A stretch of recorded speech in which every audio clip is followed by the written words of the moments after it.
92% itu sudah mengakses barang-barang yang tidak senonoh itu. Dan anehnya lagi 52% itu dapat mengakses dari rumah kita sendiri.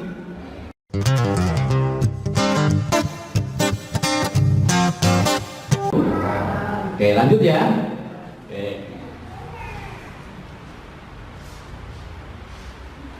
Nah, ini berdasarkan penelitian ilmiah dari Purdue University USA, Amerika. Ya, anak-anak akan kehilangan kemampuan pemahaman, kemampuan akademis, termasuk kemampuan membaca dan kesabaran dalam menjalin hubungan dengan dunia nyata, terutama dalam interaksi sosial. Jadi kalau anak-anak panjenengan itu sudah terbiasa dengan HP yang 5G misalkan, kira-kira untuk berteman dengan kayak di zaman biyen dolanan bak sodor gitu, kira-kira tertarik enggak? Enggak. Dia lebih tertarik permainan yang antar sebuah server tadi loh, dua perangkat tadi loh, mabar tadi loh. Dia akan lebih tertarik seperti itu. Di rumah itu saya kan rumahnya dekat sawah itu ya. Saya pas jalan-jalan itu melihat ada dua gundul itu saling gini, tapi agak berjauhan.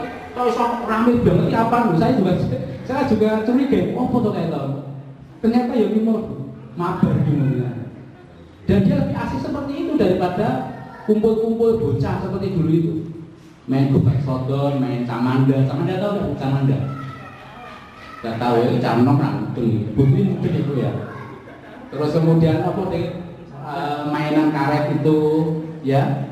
Nah itu pasti tahu. Dan dia pasti tidak akan tertarik itu. Yakin tidak tertarik itu. Meskipun ada memang masih anak-anak yang kadang-kadang masih melestarikan kegiatan seperti itu, ya. Jadi perhatian ini Bu ya, ini hasil penelitian ini tidak baik-baik. Kemudian yang kedua, juga berdasarkan penelitian, anak-anak akan memiliki gaya hidup yang tidak sehat terkait dengan obesitas, gangguan tidur, ADD, attention deficit disorder, itu apa Bu nanti, penyakit diabetes dan jantung. Ini penelitian dari India. Dr. Arik Sigmanum, kalau jangan cek itu ada nanti di websitenya itu. Jadi ternyata teknologi 5G itu menyisakan banyak problem. Selain positif tadi ya, keunggulan-keunggulannya ya, tapi ternyata kekurangannya itu juga banyak sekali. Maka kalau bahasa kita kan apa ya Bu? Ya bahasa anak-anak kita sekarang itu apa? Mager ya. Mager itu apa Bu? Malas gerak. Betul. Karena apa? Kan kalau asik dengan gadgetnya ini, sehingga dia malas gerak. Yang jadi malas gerak itu seneng olahraga Bu? Nggak seneng. Dan akhirnya dia apa Bu? Bermangan dolanan HP, mangan dolanan HP, kalau diguang yang buri, mangan dolanan HP, diguang yang buri, seperti itu jadinya apa Bu? Obesitas. Obesitas terus seperti itu polanya tidak dicegah, nanti akhirnya menjadi apa Bu? Diabetes mellitus. Dan bahkan sekarang trennya untuk diabetes mellitus yang usia anak-anak itu semakin meningkat. Ini tenangan, ini kira guyon ini. Sekarang angka diabetes mellitus untuk anak-anak itu ternyata semakin meningkat. Kalau dulu kan orang-orang tua ya Pak ya, besar tua ya, diabetes mellitus itu biasanya 40 tahun ke atas begitu. Tapi sekarang itu mulai anak-anak muda, anak kecil itu kadang-kadang sudah terjangkit diabetes mellitus ya, karena pola yang tidak sehat ini. Oke, lanjut. Masih berdasarkan penelitian, anak-anak yang dibiarkan menonton TV dan media serupa pada usia di bawah 2 tahun, ya ini mungkin jenengan tidak ada anak yang punya anak yang di bawah 2 tahun ya. Tapi ini jadi pengetahuan aja bagi jenengan ya. Rentan mengalami gangguan perkembangan otak sehingga berpengaruh pada prestasi belajarnya. Ya, ini dari penelitian American Academy of Pediatrics. Ya, jadi ini kumpulan dari dokter-dokter anak di Amerika. Kemudian meneliti hasilnya seperti ini. Tapi ini meskipun sudah agak lama 2011. Tapi ternyata meninggalkan persoalan seperti ini Bu. Ya, jadi kalau anak-anak di bawah 2 tahun nanti ada rekomendasinya nanti. Itu kalau terpaksa harus nonton TV itu berapa jam? dalam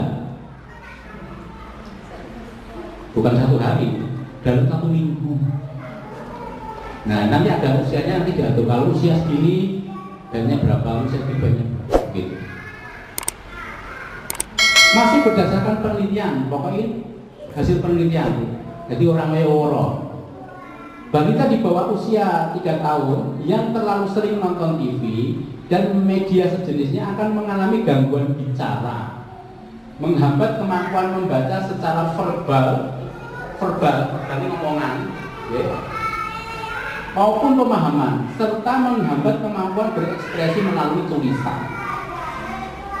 Ya, jadi anak yang di bawah usia 3 tahun yang kemudian kita sering nontonkan TV, berdasarkan penelitian ini, Dr. Alex Sigmanum ini nanti akan mengalami ini Bu, gangguan bicara, kemudian membaca secara verbal ada hambatannya, kemudian dia tidak bisa mengekspresikan isi otaknya itu ke dalam tulisan, gumpet, mancet. Nah ini yang harus dengan perhatian juga, ya.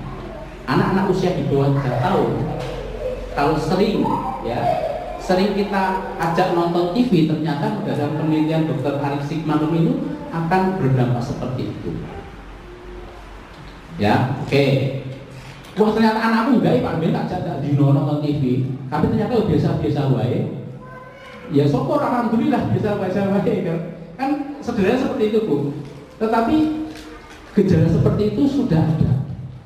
Sekarang kalau di tempat rumah sakit saya itu pasien yang datang dengan gangguan bicara ini sudah mulai meningkat loh Bu. Sudah mulai meningkat. Jadi secara umur, biasanya kalau umur anak-anak bisa bicara usia berapa?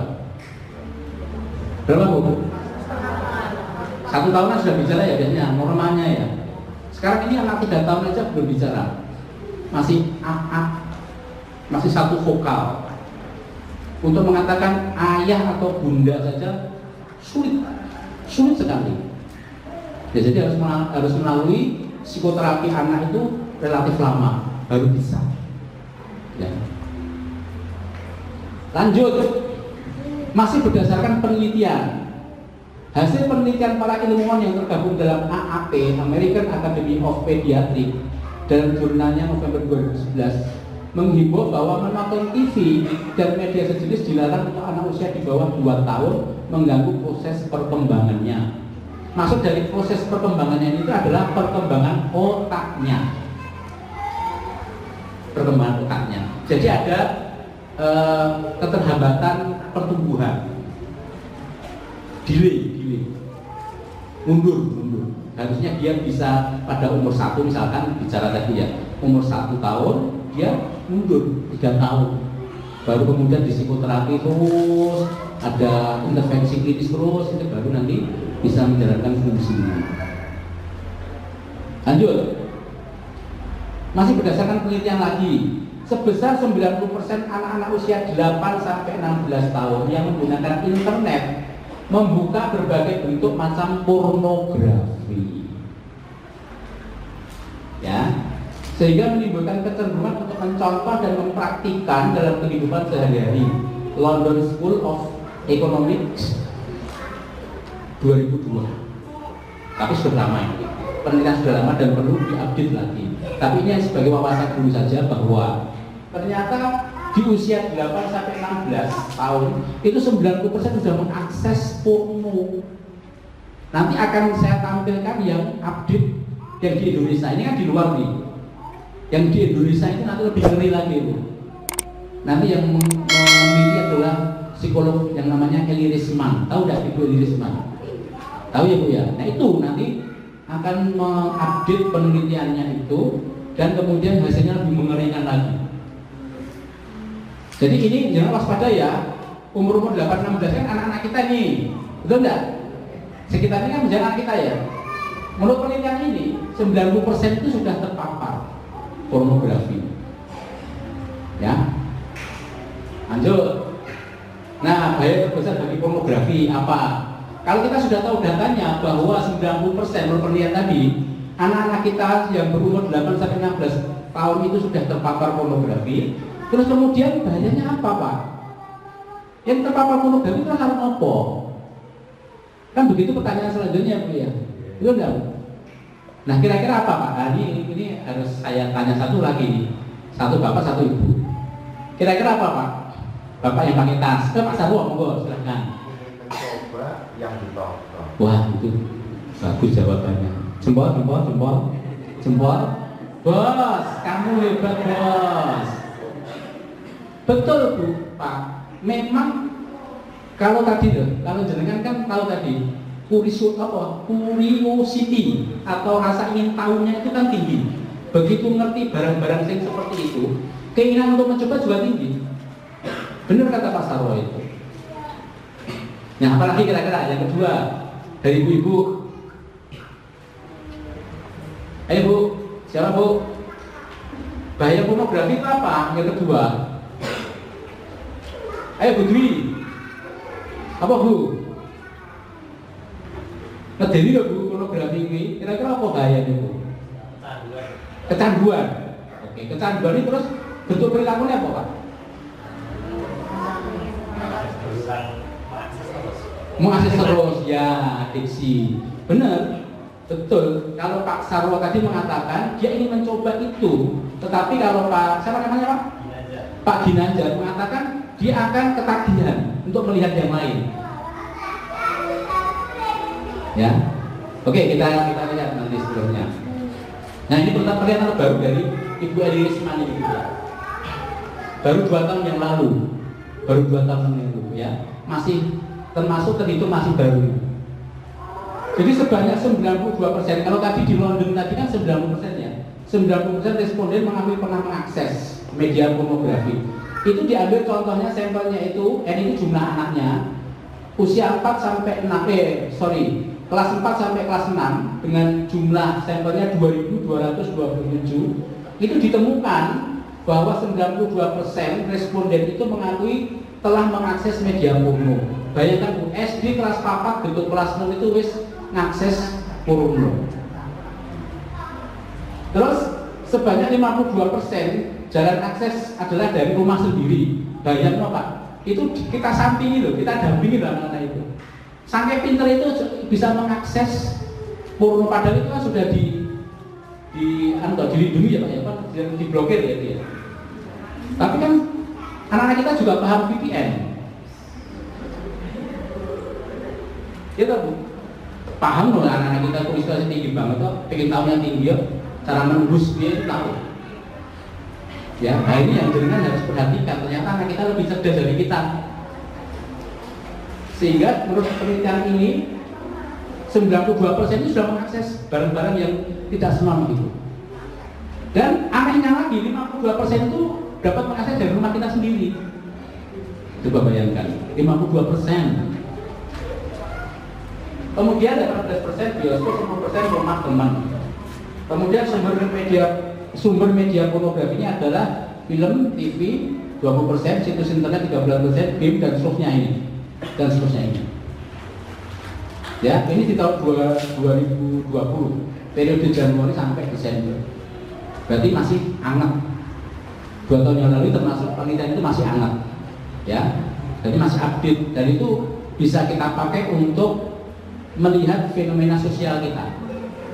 Lebih khusus lagi kepada anak-anak kita. Ya, jadi hati-hati. Nah, ini kenapa pornografi yang lebih banyak diakses? Target industrinya seperti ini Pak, pornografi. Ini sudah ditulis ditulis oleh silakan Pak, silakan. Kasih jalan untuk Pak Dodo, Ibu-ibu. Iya. Jadi kayak Pak ya, hati-hati Pak. Yang kanan belok kanan ya Pak ya. Yang sen kiri aja belok kanan. Target industri pornografi ya Bu ya, ditulis oleh Mark B. Castleman dalam bukunya The Drug of the Millennium ini. Pelaku bisnis pornografi memiliki visi dan misi terstruktur dan rapi untuk bisa memiliki pelanggan seumur hidup. Jadi targetnya itu industri pornografi itu bisa membentuk atau membuat sasarannya itu seumur hidup, targetnya itu seumur hidup. Atau bahasa kerennya itu future market, ya pasar yang di depan itu akan selalu pasti akan main industri ini. Based on research about brand. Kemudian target pasar laki-laki, sasaran utama anak-anak belum balik. Nah ini, jadi sasarannya industri pornografi, ya itu ternyata anak-anak yang belum balik, Pak. Kalau jenengan-jenengan itu tidak akan masuk sasaran, wis lali. Tapi anak-anak yang belum balik, yang penasarannya tinggi itu yang justru menjadi sasaran empuknya. Nah sekarang pertanyaannya adalah, kenapa kok anak-anak yang belum balik? Kan begitu tuh, bener ada? Kan pertanyaannya ini akan sampai situ ya. Anak-anak belum balik kenapa menjadi target industri pornografi, Pak? Ini alasannya ini Bu. Yang pertama, laki-laki gampang distimulasi otak kiri. Ya, dia akan mudah fokus, kelamin di luar, otak banyak mengandung testosteron atau hormon seks. Jadi kalau di laki-laki itu dikasih gambar itu lebih mudah terangsang. Ya. Karena apa? Karena laki-laki itu mudah fokus, Bu. Jadi perilaku pikiran laki-laki itu hanya fokus satu, Bu. Makanya di dalam kehidupan rumah tangga itu jangan sekali-kali jangan memberikan tugas bapak itu 2 atau 3. Mesti raiso. Gagal. Coba Pak Sarwo. Tolong Pak, niko disapu, baru terus langsung dikei beban lainnya lagi. Pak kalau nyirami ngembang ya Pak ya, tambahin meneh. Pak kayak anu ini bumpet nih Pak saluran banyune Pak. Pak Sarwo langsung ngomong, tanganku ini loro. Yang perintah siji jadi ngono kuwi. Ya, beda dengan perempuan. Kalau perempuan kan multi talent ya, multi apa jenenge? Multitasking. Jadi tugas berkali-kali pun masak, minum bayi, HP-nan, nonton TV, iso ya, kelakon Bu. Tapi kalau laki-laki tidak bisa, dia fokus laki-laki itu. Makanya karena dia fokus, distimulasi dengan gambar-gambar, dia lebih cepat nangkepnya. Kemudian anak-anak belum balik diharapkan fase polisio. Polisio itu apa ya? Nah ini saya harus terangkan polisio ini ya. Polisio itu adalah dalam tanda kutip, laki-laki itu kan pernah ada fase di otak kotor dalam tanda kutip ya.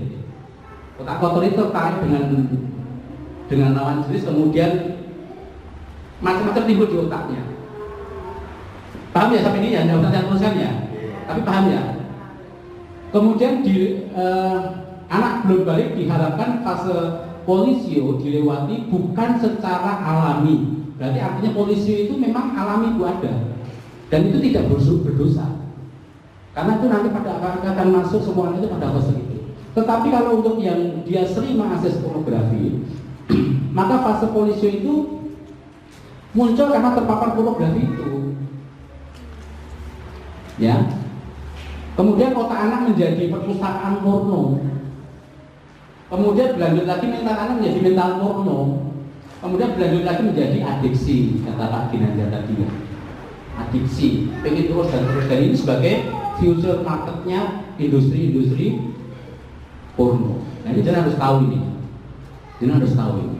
Penting. Karena berdasarkan penelitian tadi Bu, anak usia kelas 4 sampai 6 sudah 92% mengakses situs-situs porno.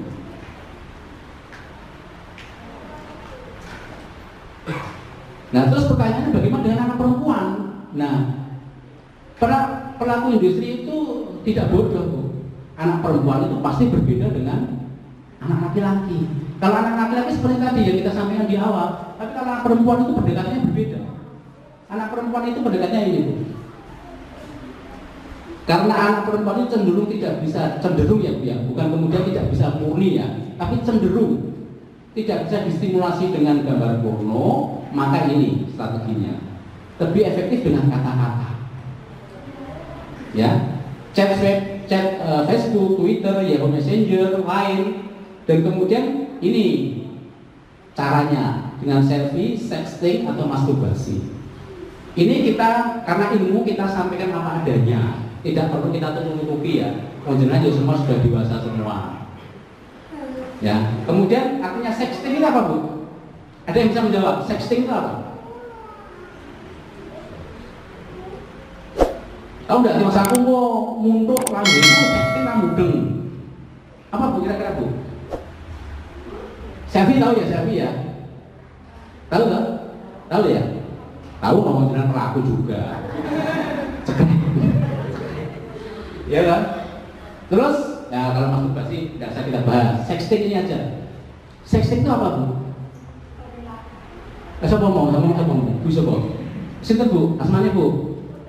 Bu Putri, anak dari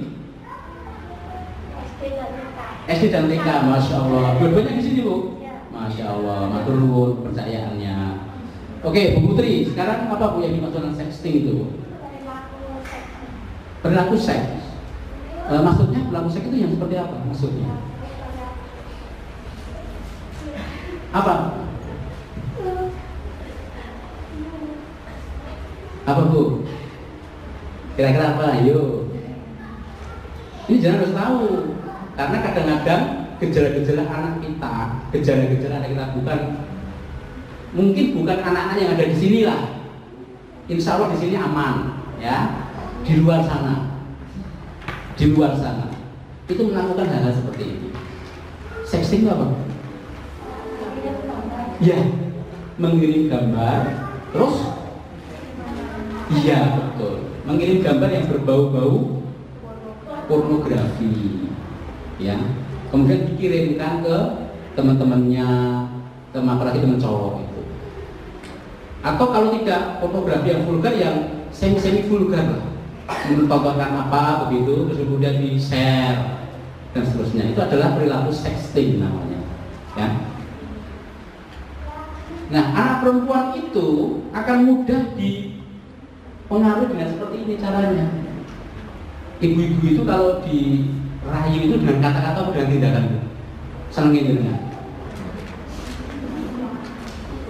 Dua-duanya malah Pak Sarwo, dua-duanya Pak. Tidak cukup rayuan ternyata ibu sekarang, Pak, harus ada tindakan. Ya itu, Bu, ya. Tetapi kata-katanya juga seneng ya, Bu, ya. Dirayu itu seneng ya, Bu, ya. Betul enggak? Racai orang jenengan. Racai wong wedoke dirayu seneng lah. Seneng ya, Bu, ya. Karena di sini perempuan itu biasanya akan jatuh dengan kata-kata.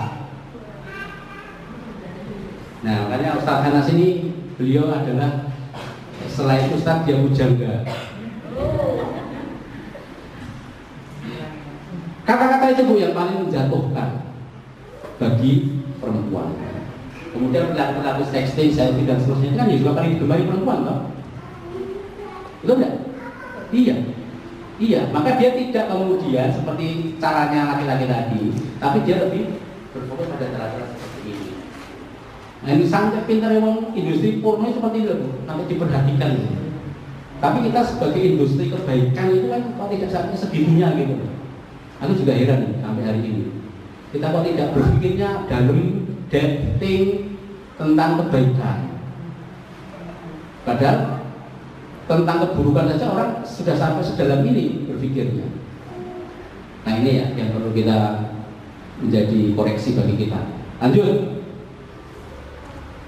Proses yang jadi di otak sama dengan laki-laki, ya. Tapi caranya saja mungkin yang lebih berbeda. Lanjut. Ini dari sumbernya dari American Academy of Pediatrics, kumpulan tadi dokter-dokter anak ya di Amerika Serikat. Dia memberikan pengertian ketika anak terpapar pornografi dengan durasi yang lama, itu nanti bagian otak ini yang rusak. Namanya prefrontal cortex. Ya pokoknya jenengan kalau tidak mudeng apa itu PVC atau prefrontal cortex, nanti jenengan lihat di bagian ini dulu aja. Komplit dulu. Nah ini. Jadi pornografi itu mereka itu sudah kemudian memapping, Pak. Kira-kira sing aku serang untuk sasaran target pasarku apa ya? Nyata ini yang diserang. Otak bagian depan, prefrontal cortex ini. Kemudian kenapa yang diserang ini? Karena fungsi dari PPC pada otak adalah untuk merencanakan, mengendalikan emosi, mengambil keputusan, berpikir kritis dan lain-lain. Kira-kira kalau fungsinya seperti ini, vital enggak, Bu? Vital banget. Dan nanti yang akan diserang itu yang bagian ini untuk produk-produk seperti itu. Kemudian fungsi PPC, prefrontal cortex ini terus berkembang dan akan matang pada usia 25 tahun. Maka bayangkanlah jika dalam tahap perkembangan fungsi ini telah rusak, bahkan sebelum mencapai kematangannya. Jadi dicoba dirusak sebelum benar-benar matang. Ya, anak balik itu kan belum usia 25 tahun ya, masih usia kecil ya. Nah, jadi ini membuat layu sebelum berkembang. Jadi tujuannya mereka itu adalah membuat prefrontal cortex ini layu sebelum berkembang. Dan ketika PFC rusak, maka tidak ada kontrol, unkontrol terhadap semua perilakunya, baik emosi maupun perilaku.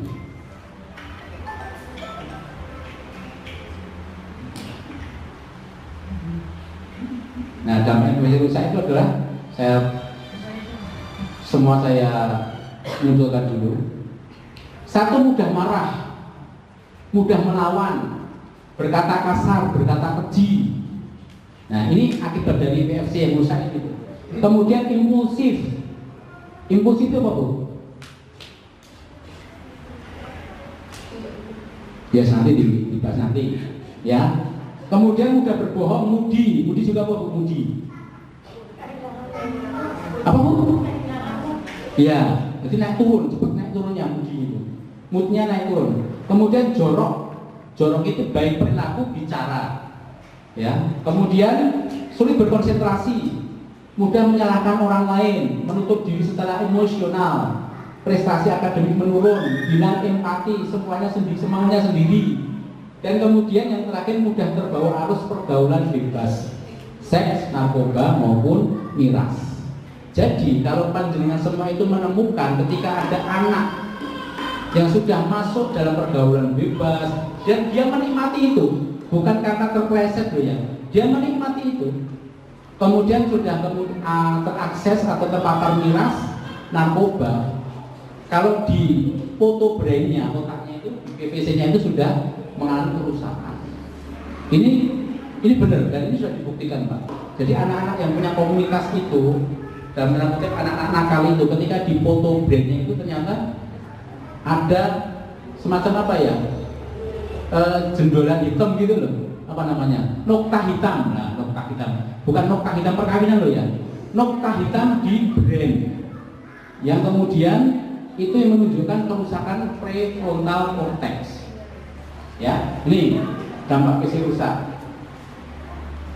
Selanjutnya, apa yang harus dilakukan untuk menghindari ancaman teknologi? Nah, ini yang penting. Kalau kita sudah mengetahui ilmunya semua tadi, kemudian terus ngapain? Kita harus ngapain sebagai orang tua? Itu yang paling penting ya, Bu ya. Yang pertama ini, Bu. Pelajari, pahami, batasi, awasi. 4 kata kunci ini yang harus jenengan tahu dan harus jenengan praktikkan, ya. Pelajari, pahami, batasi, awasi. Pelajari itu kira-kira apa, Bu? Nanti yang harus jenengan lakukan. Apa, Pak? Kira-kira apa? Berarti jenengan harus melek teknologi.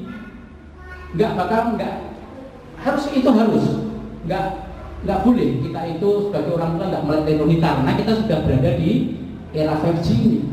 Gelem ragilum kita harus melek, Bu. Karena apa? Dampaknya neng anak. Kalau kita tidak melek, nah ini menjadi yang kita. Betul itu, ya. Kemudian pahami. Kemudian kalau kita sudah bisa mempelajari, membatasi ataupun memblokir itu, nanti baru kita batasi lagi. Maksudnya ke blokir. Harus ada situs itu yang bisa diblokir. Nanti ada contoh-contoh software untuk memblokir.